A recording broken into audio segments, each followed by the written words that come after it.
Most of us don't like change until it's time, especially if we're in a life crisis. Something's up, we're dealing with a hurt, a habit, a hang up. Sometimes we accept the fact that we need change. There's a great story in the New Testament where Jesus was all about change. Happened one day when they were walking and they saw a blind man. Scripture says in John chapter 9, Jesus was walking along and he saw a man who had been blind from birth. And of course they wanted, they believed then that if there was a disability, a person was born with a disability, in Jewish tradition it meant that they or their parents sinned. And Jesus gets on to him. He said, it ain't either one.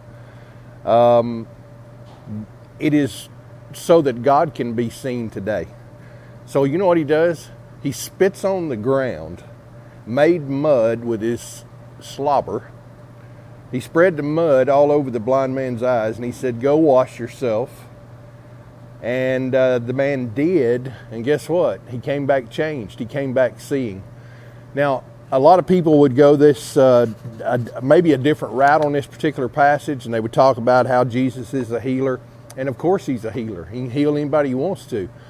But I personally, where we're at and the relevance of this particular passage is definitely seen in that word change. 2 or 3 quick things before I let you go and before I give you the bottom line. You ready? Change cannot occur on our dime, on our dollar. We come to ourselves sometimes and we realize that this hurt, this habit, this hang up that I'm dealing with, I cannot change it by myself.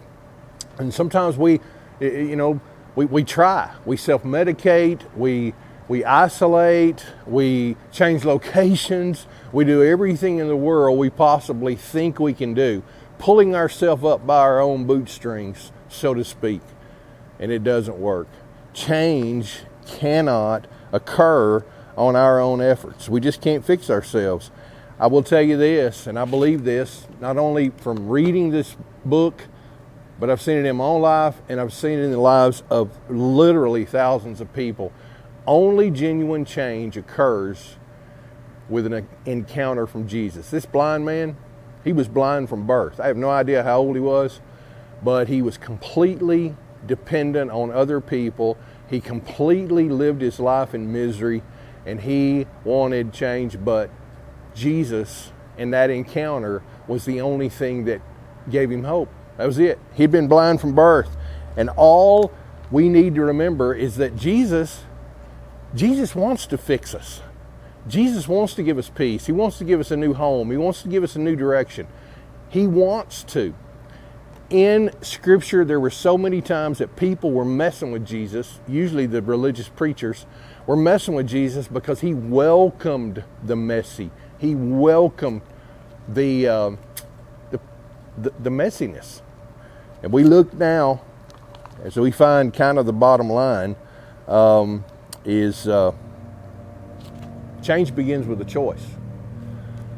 We can't fix ourselves. Jesus is the only one that can fix us and give us hope and give us healing. But ultimately, it's our choice. The bottom line today is the same bottom line that happened about 2,000 years ago to a blind man. Jesus did his part, and he gave the blind man an option. He says, you can get up, you can go wash this mud out of your eyes, or you can stay where you're at. The man chose change. The man chose Jesus. So the bottom line today is this: if you're dealing with something, and maybe it's this nagging sense of eternity that we all have in us, that you're not on the right path. Your life is a wreck.